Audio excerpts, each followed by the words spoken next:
All right. We are going to be in Proverbs today. We're going to be jumping all around Proverbs. I want to share a couple things with you. If you're with us last week, we were talking about getting the skills of daily living. So how is it that daily that we can live according to what God's Word teaches? And so each day we want to grow a little closer to God and to be able to see more like God and to understand more as God understands. So what we found out last week is that when we seek wisdom, God will actually give us wisdom. It's not something we have to apply for. It's not something that we have to go through a certain test to get. We don't have to get to a certain knowledge level, any of those other kind of things. God says if you want wisdom, you can get it. But it does take some patience, it takes some persistence, and it takes a pursuit on our part. So this week, someone shared with me that the way that they do their Proverbs every day, it's a husband and wife, is they get up and they have coffee together, and then they read the proverb together. So that is a great way that if you're going to start your day, what better way to start than with coffee and a proverb? Ladies, if you want, you can even use this to your advantage. The Bible says Hebrews, so he makes the coffee. Where's my banana? There we go, okay? Either way, have that cup of coffee, sit down and read that proverb of the day, and then talk about it. Which verse hit you? Oh, this one hit me. Which verse hit you? Oh, this one hit me. Why did that hit you? Well, because of this that's going on. Why did that hit you? Oh, because this is going on. And what we'll find out, and then we learned from last week, is that there's this thing called the tyranny of the urgent, which we so focus on. This is what has to be fixed, and this is what's going on in my life, and this is what's hurting my heart, and this is what's driving me crazy right now. And then we have to step back and say, is this really where God wants me right now? Is this really the thing that God needs to handle right now? Really the thing that I need to fix? Or is this really masking the things that are truly important in my life? As far as focusing on loved ones, as far as focusing on my spouse or my kids, relationally, wherever it might be, within my job, as a boss, as a worker, as a student, as a player, as whatever it might be, whatever sport you're in, or whatever extracurricular activity you're a part of. Whatever it may be, is this really the thing that I have to get fixed right now? Or is it stopping me from doing the things that are truly important? And the more that you read Proverbs, and the more that you seek Proverbs, what you will find out is that God will give you more and more wisdom. It's a promise. So Solomon has been writing these words down. He is writing to his sons. So if you were to write a letter to your children, and you were to say, hey, this is dad or this is mom, what is it that you would write in your letter? 30 plus chapters, and Solomon didn't write all these, but the first 10 are just directly to his kids. And he's writing these things to his kids. So sometimes he chastises them a little bit, and sometimes he's like, hey, be careful about this. And sometimes he just say, hey, this could be kind of a fun thing, but at the same time, there's so many things that you can gain from this. And so what would you share with your child? What would you share with a loved one that you really, truly care about? Would it be the thing that is so urgent, or would it be the thing that is so important? Now, before we dive back into the wisdom today, we have to understand there's another side. One of the elders, we were chatting about this one day, and he said, I noticed that with wisdom, that they also bring in foolishness. And so the opposite side of the wisdom is the foolishness and the folly that comes with it. Because when we seek God, we will gain wisdom. But when we go on our own, you know what happens? A lot of times we go back to the foolishness, back to the struggles, back to the things that are so urgent, and we miss the importance of them.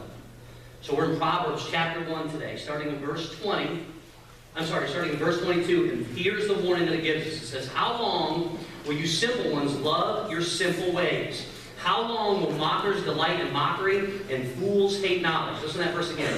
How long will simple ones love your simple ways? How long will mockers delight in mockery and fools hate knowledge? So there's 3 different types of people that it's talking about here. And these are the people, some of them may be seeking that wisdom, but they haven't really understood it yet. But there's those that are simple, there's those that are fools, and there's those that are mockers. And a couple weeks ago we talked about how easy it is to be that fool, but how we're going to show today we don't want to get to being a mocker. Now we're going to stop here for a quick time out. I get 3 minutes 20, we're going to use a full time out here. I'm going to share today, and as I'm sharing, you have to make a decision. Because you're going to find in certain places that you are simple. And you're going to find at certain times you are foolish. And you're hoping that you're not a mocker. And yet, some of us are. We've got to that place where we're mocking. And when we're mocking, we're not only mocking others, sometimes other believers, but we're also mocking God's Word. So when I go through this today, I told you I'm going to beat you up. I share with you we're going to beat you up. So what I want to pray for before we even start, we're going to say a word of prayer. We're going to have a silent prayer to start with. A silent prayer means no noise. This is between you and God.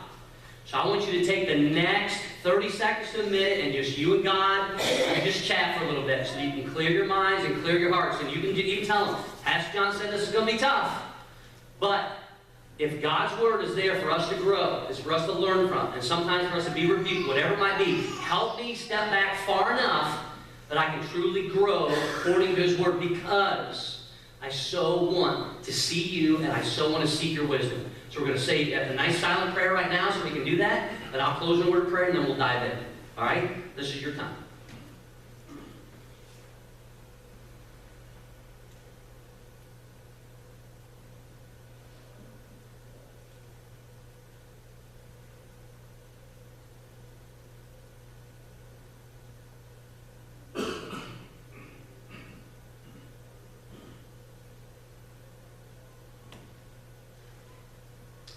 Heavenly Father, as we come to you, God, Lord, the service we have today, Lord, we present our hearts to you. God, open our minds and our hearts to your word. Lord, I know at times it's going to be difficult. I know it's a struggle that we have. God, if we're truly going to seek your wisdom, we have to rest in what your word teaches and what it says. Help us to always seek your knowledge. Help us to always seek that wisdom. And help us, Lord, to understand in the areas that we struggle the most, Lord, that we can find you in those when we look to you. Lord, we love you. In your name we pray. Amen. All right, I hope you have your Proverbs ready to go. If you have, there's a sheet that's in front of you in the pew. You can write these Proverbs down. If you have your Bible and you want to go back and forth, you can also do that as well. We're going to go through a few different Proverbs as we go through. So here we go. Starting in Proverbs chapter 1, it says, verse 20, wisdom calls aloud in the street. She raises her voice in the public squares. At the head of the noisy street, she cries out. In the gates of the city, she makes her speech. So wisdom is everywhere going, hey, I'm here.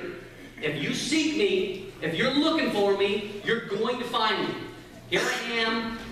Don't be confused by it. And we'll notice something in here. One thing that it talks about with wisdom is that wisdom is always referred to as a sheep. It's always referred to as a herd. Guys, how many times when the person that you need to go to the most, you don't go to a buddy, do you? Who do you go to? You go to your spouse, your wife, right? You go to your mom, or you go to your grandmother. You know why that is? Because women are really smart. Because women have great big hearts. And most of all, from the Bible, because women lead with their faith. Many times we get stuck in our own way. So wisdom, this lady wisdom is calling out to us, is calling to you and is calling to me and saying, listen, I am here, I am right here. And then it starts with that verse that says in verse 23, if you had responded to verse 22, how long will you simple ones love your simple ways? How long will mockers like mockery and fools hate knowledge? So the first one it talks about is the simple one. Now, you have to understand who the simple one is. The simple one, here's a quick definition for you. They lack experience and knowledge. That's it. A simple person is someone who just lacks experience and lacks knowledge. And every one of us, at some point in some time, have been here throughout our entire lives. When you were a little kid to go to get on the school bus for the first time, you didn't know how to get on the school bus. If mom or dad would have been there to say, okay, listen, you have to wait for the doors to open, you have to wait for it to stop, the doors have to open, then you get up on the first step, turn around, let me take your picture, you're going to walk up, say hello to the bus driver, then you're going to walk back, and you're going to sit down on the seat. We don't think about those things, right? But those are all the steps that they have to take. And by day 2, they're stopping, they know to stop, they get on the bus, they turn around, they look at you, they smile, they say hello to the bus driver, they go sit down. By day 8, day 9, they're just jumping on and getting on, and boom, it's like you're an afterthought. How about parenting? Who here has children? I'll take you back for a second. The first time with your first child, this is what happened. Oh my goodness, I can't believe that I have this little thing. It is unbelievable. And at some point, sometimes, especially if you're the dad, because your wife is sleeping and you're holding the baby, and you look down, and it doesn't do anything. But every once in a while, it's like, it makes a noise. Oh, that was so cute, and you get so excited about it. But then there's this point in time, and this happens to every one of us, where all of a sudden we stop and say, well, now what? Now what do I do? I knew this was coming, and I must prepare for it, but where's the manual? Where's the instructions on this kid? How do I do this? Okay, I got the changing thing. Change diaper every time I smell something. Every 3 hours. That's about all I know. Okay? Feed every once in a while. That's all you do for the first however many months. We have to build up to it. So we're simple with it. And when you have your first child, you do everything you can to make sure that the entire house is totally clean. Everything is wiped down. Everything is shiny. You've gone through, you're like, okay, nothing can fall on the kid. I've crawled all the way along the ground. Everything's plugged in. All the little things are in. By the time you have your third kid or fourth kid, it's like, hey, is your kid chewing on a binky? No, it's a steak bone. How old was he? Like, 6 months. He was teething, and that's all I could find. Where'd you get it? Oh, it was in the dog dish. Which was out back, I mean, that's how it is when you have kids. See, we were simple at one point, and then you're like, a bit of dirt, a couple of germs, it's really going to help. It's all good. But as we had kids, at first we started off very, very simple. But we also had to make a choice at some point in some time. We had to make a choice. Am I going to help this child, or am I going to hurt them? Nobody says, I can't wait to have a child so that I can completely screw them up in this world. No mom holds her baby for the first time and says, oh, honey, one of these days, you're going to end up in therapy. And it's all because of me. Because I'm going to send you there. You're going to be in counseling and be completely messed up. Nobody has a baby for those reasons, right? Don't answer. None of us have a child for those reasons. We look so forward to bring that little bundle of joy into this world. But regardless, every parent at the beginning is simple. So we start to seek knowledge. Where do we find that knowledge? Moms go to other moms. They go to other parents. Hey, when you had a child, when your baby did this, hey, did you ever notice a spot? Hey, when they were teething, what did you use? Hey, we talk to all of them. We talk to the other moms, the other parents that help us through. And if you have multiple kids, you talk to parents that have multiple kids. If you're just bringing up boys, you talk to other parents that are just bringing up boys. If you're just bringing up girls, you're going to talk to other parents that bring up girls. The only time it ever gets difficult is when you have twins, because it's tough to find other parents with twins, especially when they're a boy and a girl. That's why me and Allie relate so well. Because it's tough to find a peer group. But you know what? You started off simple. They gave you some advice, and you listened to them when it worked. You were seeking wisdom. And we do it in every stage of life, whether it's a sport that we want to be perfect at or get better at, whether it's driving when we first learned to drive, when it's trying a new car or some type of any kind of recreational vehicle, we find people that know what they're doing. If we don't know anything about fixing a car, we ask people to fix cars. We seek that wisdom, we seek that guidance from those that know. So, we all start simple. The reason I share that is because in each of our walks, at some point, sometime, we all started simple. The first time I ever got a Bible was after I accepted the Lord, and Deanna got me a Bible, and I could not pronounce any of the names. And it got really difficult, because I'm like, why are these people's names so difficult? Can we all just call them Joe and Tom and Lisa, and we make it so much easier? I mean, no, they had to have all these crazies. Is it Nebuchadnezzar or Nebuchadnezzar? Is it Habakkuk or Habakkuk? It's too difficult. And so people many times will quit. Well, she got me a Bible that actually had all the pronunciations in them. So I would practice on the pronunciations. And I got really good at it. And I would practice and practice and practice. And when I was going to say the person's name, I'd say it wrong. I got better as time went on. Why? Because I spent more time. And I went from being simple to gaining knowledge. It was a pursuit that I made. Now here's where the problem lies. A simple person, the way for them to get unsimplified, is very easy. They seek wisdom. So if you're in a stage right now where you're like, I don't know much about my word, I don't know much about my Bible, all you need to do is to seek God's wisdom. That's why we start in Proverbs. Solomon, once again, writing to his kids, a little bit every single day, and we keep seeking it and seeking it and seeking it. And guess what? God gives it to us freely. But there's a problem. And the problem is that we get to a point where many times we stop. And how many times in our spiritual walk have we just gotten to that point where we're like, yeah, I've heard it all, I've seen it all, I know it all, I've learned it all, I've heard every sermon, I've heard the way they've said it, I get all that. And so we stop. And when that happens, we get to this point of being what is known as a fool. Now, a fool is someone that knows what is wise, but chooses to ignore it. A fool is someone that knows what is wise, but chooses to ignore it. In verse 32, of chapter 1, it says, "For the waywardness of the simple will kill them, but the complacency of fools will destroy them." And how many people do we know in our lives that are completely foolish? They go out and they're like, you know what, I just got back from the doctor, and the doctor told me that, my cholesterol is high, and I need to cut back, on my sugar, my different intake and things like that. And then they sit and they order a pound of bacon and 3 sausage sandwiches and everything else that can clog your arteries. And you look at them, you're like, did you just say that the doctor told you that? It's okay, I'm drinking Diet Coke. But I'm going to have the chocolate cake afterward, just in case. Guess what? They're a fool. They'll get to that point where they're just like, you know what? I don't really care. I'm going to live my life the way I want to live it. And if I die, that's fine. I died. I had to go some way, somehow. They're being a fool.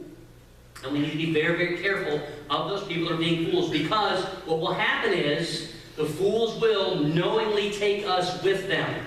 And that's where we have to watch out. If you will turn to Proverbs chapter 10, verse 23, I'm going to show you this. Proverbs 10. And you'll find some of these verses that we read from this week are actually verses that we had from the reading for the week from Proverb a day. It says, "A fool finds pleasure in evil conduct, but a man of understanding delights in," what does it delight in? Wisdom. A fool finds pleasure in evil conduct. So the fool, they don't even care. They don't care what they say. They don't care how it's going across. They don't care what they say to you. They're going to go and do what they want to do, however they want to do it. They know better. But what ends up happening is they step away from the wisdom and they step into their own foolishness. It's their own folly. Because if I'm not walking to God, I am walking away from God. If I'm not walking toward His wisdom, I'm turning my back and walking away from His wisdom. Here's another verse. Proverbs 26, verse 11. 26:11. And here's a great one. "As a dog returns to his vomit, so a fool repeats his folly." A fool does the same wrong things over and over. And they keep doing the wrong things over and over. And you see them doing the wrong things over and over. I shared with you all that we got a puppy recently. Her name was Molly. I call her Satan. The other day, she got up right where Deanna goes to sleep after Deanna went to work, and she threw up right where Deanna lays on the bed. Now, I've got some choices to make, because I have to be somewhere. Now, wisdom would have said that I would have cleaned it up, correct? But I had to go to the bathroom. So, I went to the bathroom with the mindset of coming back and clean it up. And when I came back, guess what that little Satan was doing? Yeah. And I said, "Satan, stop eating your vomit." And Satan just looked at me. And I was like, I'm having a conversation with Satan right now. And you know what Satan did? Satan went right back to eating the vomit. It was almost as if, you know what, I ate it the first time and it wasn't good enough, so I'm going to try it again. Okay, who wants to sign up for that? None of us do. But if we do, we know that that is foolish. Man, I know the steak and that mushrooms and the noodles and all that kind of stuff, they were so good the first time, but even when they come up, I just can't do it again. That's what dogs do. Listen to me. That's what fools do. They'll continue to make the same mistake over and over again. And we as parents say things like, "Man, when will you ever learn? When will that person ever learn? When are they going to stop repeating the same mistakes?" They're going to stop repeating it when? When they turn to wisdom.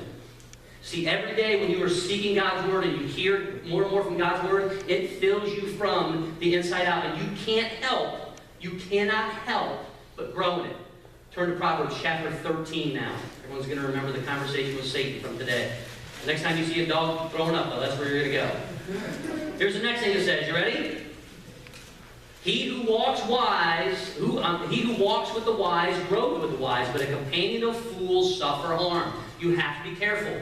For those people that go back to the same thing that they've always done, for those people you can see they're stepping towards folly. You can see the choices that they're making are completely foolish. One of two things is going to happen. They're going to get people to join them, or they're going to end up completely alone. And if you are someone that is seeking God's wisdom, what is it that you will choose? Man, that guy's a fool. Things he says, the way he acts, the people he puts down, the way he talks about them. What's he saying about when I'm not here? You know, it's pretty foolish. I think I'm just going to kind of back off. I'm going to be kind and nod, but I'm going to back off. But look, the other 4 or 5 guys are still going with them. Why are they doing that? Then you see him a couple weeks later. Well, there's 4 or 5 guys with him. Now there's only 2. And the next time you see him, he's all alone. Teenagers is huge for you, and this never changes. We say it all the time. Show me your friends, and I'll show you your future. I don't care what your age is, it will never change. But think about it this way. You are the sum of the 5 people that you hang out with the most. You are the sum of the 5 people that grace your life the most. And guess who chooses those 5 people? You. I've had teenagers I've talked to, and they're like, I don't really have a lot of friends. Man, I got 1. And I'm like, who else are you close to? Well, my mom and dad, and my sister and my brother. 1 great friend, mom, dad, sister, brother. They all love the Lord. They're all going to church. They all read their word. They all love me no matter what. That's 5 pretty good people to have in their lives. Who are the 5 people that you hang out with? Because you're the sum of those 5 people. And are those people fools? Are they resting in their own foolishness? Are they completely simple? Because here's the thing. A fool can stop at any time being a fool. Do you know how? By seeking God's wisdom. By being persistent. By persevering and pursuing His wisdom. And they wake up and go, man, the things I'm saying, the things I'm doing, the schemes and everything, I need to stop. I need to get away. Because I've got 5 people in my life, and the 5 people that I want that put me together are people that love the Lord, that love me no matter what, and that have my best interest at heart. And it's at this time that one of 2 things is going to happen to the fool. The fool is either going to continue on their way, and they're going to continue their foolishness, and they're going to have more and more foolishness. Or they're going to stop and say, you know what, God? I'm giving this to you. Enough's enough of my own ways. Enough's enough of being my way, of choosing how I want to do things. I've done it long enough how I want to do it. I'm going to choose your way. Because when they continue to choose the world's way, they go to the 3rd step. And the 3rd step is the worst of the 3. Because for the 3rd step, for some people, there is no coming back. And you can't share any wisdom with them. That is known as the mocker. The mocker is as simple as this. The mocker is someone that knows that they need wisdom, but they do not care. They will attack the wise to make them look like a fool. They will not seek that wisdom. They will seek themselves and themselves only, and they are all that matters. They will promote themselves. They will push themselves. They will put themselves ahead of everything. They have to know it's about them. And it gets really, really scary. You ready for this? The mocker knows about wisdom and criticizes it as if it were foolishness. Now listen, some of you are sitting here right now going, oh my goodness, is he talking to me or is he talking about me or whatever? I'm talking about the mocker. If you know that you are a mocker right now, you're going to hell. Just kidding, all right? Somebody's like, whoa, all right, listen. The mocker has to make the choice to step back. The fool has to make the choice to step back. The simple has to make the choice to step forward. That all of them can seek God's wisdom at any time. Turn in your Bibles, if you would, real quick, to Proverbs 21:24. We're going to stay in the Proverbs. 21:24. We're the sum of the 5 people that we hang out with the most, that are part of us. The mocker, you ready for this? It says, a gift given in secret soothes anger. Oh, that's 14. Say this on the front of the 21:24 says, the proud and arrogant man. The proud and arrogant man. Mocker is his name. He behaves with overweening pride. The mocker many times is the guy who goes straight to emotion. They get mad. They puff their chest out. They yell. They stomp their foot. They cry. They say, what about me? Why are you doing this? How can this possibly be? That is a mocker. And you need to be very careful of that mocker because they will drag you down to the point of you can't even see God in it. Turn to Proverbs 15, verse 12. And it says this: a mocker resents correction. He will not consult the wise. If you read the verses this week, if you read the Proverbs this week, you'll find out that you can't even share with the mocker. You can't even share with them. You can't even give them that love because they are so consumed with mocking those that are actually wise that you get to the point where you're just like, I'm not going to say a word. I'm not going to say anything. I know what they're doing is wrong. I know it's foolish, but they're not going to listen. And so at some point you Pontius Pilate it and try to move on. But if we have those mockers in our lives and they are around us, they're going to continue to drag you away from the very pursuit that you are on in your life. That hurts, doesn't it? Avoid, be wary of, run from, fear the mocker. These are not my words. This is what the Bible teaches. Why is it taught that way? Turn back to chapter 1, starting verse 20. The only way, did I say that enough? If I didn't, the only way that we can avoid the mockers, the only way in our lives that we can get away from the foolishness, the only way that we can admit that we are simple, and we all are at some point in some time, is when we listen to what God has to say about this, because He points us back to the one thing that we need to see, which is His wisdom. Wisdom calls aloud on the street. She raises her voice in the public squares. At the head of the noisy street, she cries out. In the gateways of the city, she makes her speech. If you're a believer, wisdom's going, hey, hey, hey, here I am. Come and find me. If you're not a believer today, wisdom's still saying this, hey, hey, hey, even if you're making bad decisions, I'm still here. Come find me. I love you. Come on, come and listen. If you had responded to my rebuke, I would have poured out my heart to you and made my thoughts known to you. I'm going to go back here for a second because I skipped over the main verse. Wisdom calls aloud in the street. She raises her voice in the public squares. At the head of the noisy street, she cries out. In the gateways of the city, she makes her speech. How long will you simple ones love your simple ways? How long will mockers delight in mockery and fools hate knowledge? If you had responded to my rebuke, I would have poured out my heart to you and made my thoughts known to you. But since you rejected me when I called, and no one gave heed when I stretched out my hand, since you ignored all my advice and would not accept my rebuke, I will in turn laugh at your disaster.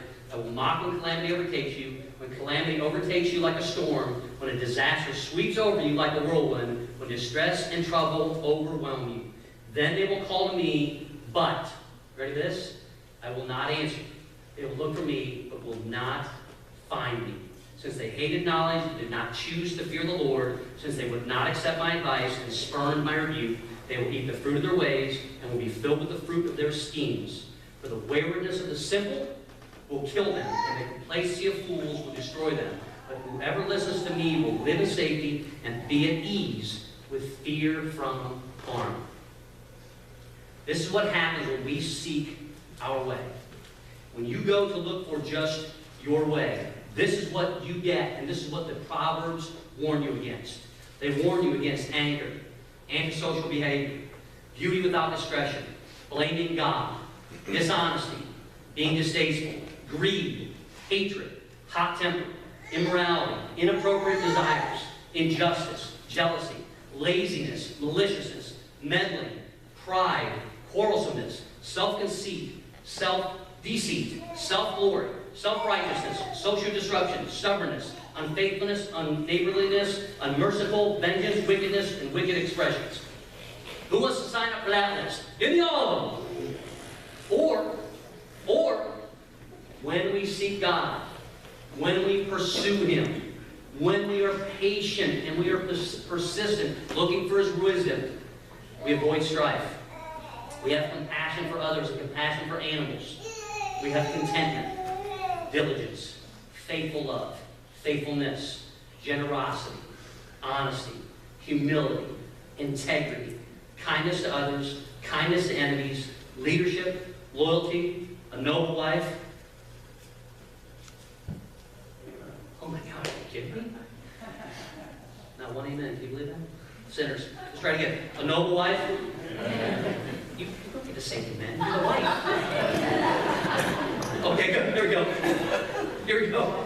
Patience, peace, praiseworthy, righteousness, self-control, strength and honor, strength and adversity, teachable and truthfulness. That is what we gain. We're all simple at times. At times we can all be fools. But we have a choice at that moment. That we can step over to be a mocker. Or we can step back and say, I am foolish. Now here's the thing. We look in the mirror and we see ourselves. If you want to see yourself and how you walk, this is your mirror. How are you walking? How is it that you choose to walk every day? Would you continue on this pursuit with me?